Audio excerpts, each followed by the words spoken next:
هنعمل ايه النهارده؟ عشان النهارده هنعمل مع بعض ايه؟ هنعمل جلاش بالقشطه الكدابه. بص، دي انا معايا ورقه جلاش مقطعاه، بس عشان مغطياها علشان ما ينشفش منك لازم يتغطى كده، مقطعاه بالتربيعه ده اهي. عندي هنا بقى لزوم القشطه ايه؟ دي كوبايتين لبن. اللبن زي ما انت عايزه بقى، تزودي تعملي زي ما انت عايزه. هنا معلقتين نشا، معلقه دقيق، هنحط دول كده على بعض. دي معلقه دقيق على ميه عشان الف بيها الجلاش فايه يمسك، مادة الربط اللي هي تمسك ايه لفة الجلاشة نفسها. اللبن زي ما قلت لك زي ما انت عايز. انا هنبتدي هنا مش هنحط سكر في المهلبية اللي هي القشطة دي، لان عندنا السكر هيبقى تقيل، الشربات تقيل. الشربات ايه؟ انا عاملة شربات عندي، بس انا اقولك على المقادير بتاعته. كوبايتين سكر وكوباية مية لحد ما يعقل، عايزين يبقى شربات تقيل. هنا هنحط كوبايتين، معلقتين النشا مع معلقة الدقيق. هندوبها كويس ونبتدي ندخلها على ايه، نسويها على النار. افتحي. بص، هنبتدي ندوب كده هوت النشا بالدقيق في الاول على البارد عشان ما ينفعش على السكر. بعد كده هنولع عليه نبتدي نسوي. ما تحطيش سكر في النشا، احنا عايزينها دلع علشان ما تبقاش حلوه قوي، عشان يبقى سكرها معقول. هنبتدي نولع عليها كده، ولعنا عليها كده اهوت. تفضلي تقلبي فيها ما تسيبيهاش عشان ما تكلكعش منك. هنفضل نقلب عليها كده لحد لما تستوي، وبعد كده هقول لك هنبتدي نعمل ايه. بعد ايه ما خلاص استوت اهي، افضيها بقى واسيبها تبرد شويه وتغطيها بحاجه علشان ما تنشفش. تفضيها وتغطيها بكيس بلاستيك.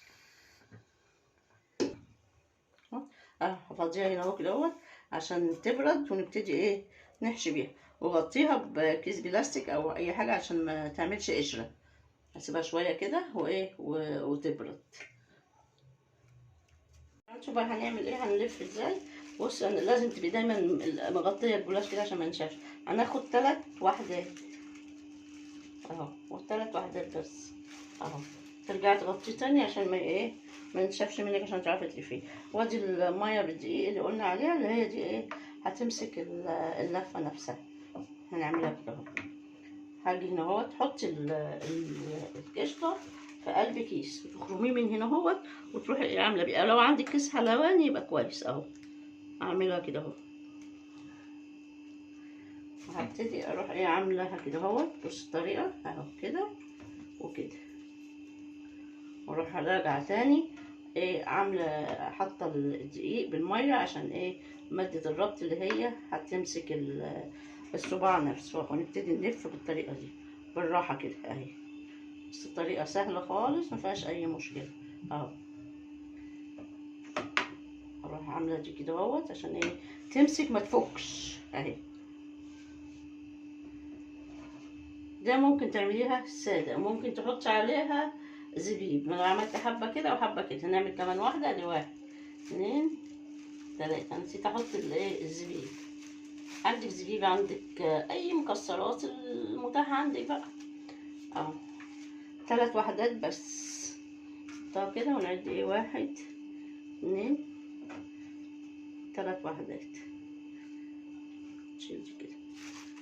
نبتدي ايه نعملها تاني بالدقيق والميه اللي قلت لك، معلقه دقيق على حبه ميه وتلفيها كده اهو.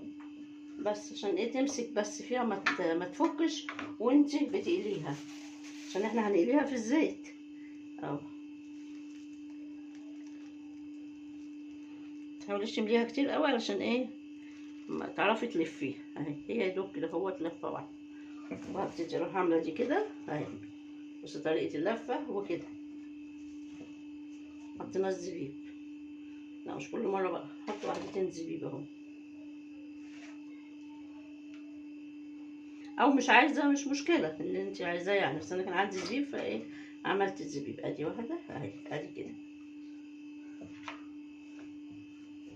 دايما تغطي الجلاش عشان ما ينشفش. وهنبتدي نلف كده برضو اهو. وهنعمل كله بالطريقه دي، وبعد كده هنبتدي ايه نقليه. زي ما قلت لك انا بالنسبه للسكر انا عندي سكر ايه معقود. فانت عايزه تعملي الشربات هما كوبايتين سكر على كوبايه ميه ونص ليمونه اهو. وهنبتدي كله ايه يتعمل بالشكل ده. هنبتدي بقى نقليه واوريكم هنقليه ازاي. اهو بص انا الزيت سخن اهوت، هنبتدي ايه نقليها مع بعض اهو. لازم الزيت يبقى سخن اهو. حمر كده اهوت، وادي السكر وهنطلع منها هنحط على السكر على طول بالطريقه دي. هي بتاخدش زيت وبتتحمر بسرعه. بصي بتتحمر على طول، خلي بالك انها بتتحمر على طول، تقلبي على طول وما بتشربش زيت اهو زي ما انت ايه شايفه. وشوفي الدقيق اللي احنا عملناه، العجينه اللي احنا عاملينها دهيت بتمسك الجلاش، متخليهاش تفك اهي. نبتدي بقى على طول، خلي بالك انها ما بتاخدش وقت. بصي اتحمرت اهي، هطلعها على طول احطها في قلب الشربات اهو على طول كده اهو. ممكن ترش عليها سكر بودرة، يعني ممكن كده اهو ترش عليها سكر بودرة لو حابة. في ناس متحبش السكر كتير، بس خلي بالك احنا مش عاملين القشطة بسكر عشان متبقاش حلوة اوي. اللي عايزة بقى بسكر كتير يبقى ايه ممكن تحلي القشطة، بس هي عشان متبقاش حلوة اوي. اللي يحب بقى ابتدى يعملها كده. ونبتدي نحط الباقي. حبايبي ادي الجلاش بعد ما خلص، اللي هو بالقشطه الكدابه زي ما اتفقنا. خلي بالك ما تقلقيش، هو ما بيشربش زيت عشان تقولي ده هياخد زيت كتير، لا هو ما بيشربش زيت، فما بياخدش زيت كتير. طريقه سهله وكويسه واقتصاديه. وعلى فكره دي هو لفه جلاش، فعامله كميه كبيره للي عنده اطفال، حلوه قوي يعني عايزين يعملوا حاجه حلوه وجايلك الشتاء، تقدري تعملي الكميه دي جميله قوي. خشوا على قناتنا شوفوا الطريقه، طريقه سهله ووصفه جميله. متنسوش بقى تدعموني. معاكم مراد ولا الاكلات البيتي. شيروا كتير كتير عشان كل جديد اعمله لكم. مع السلامه.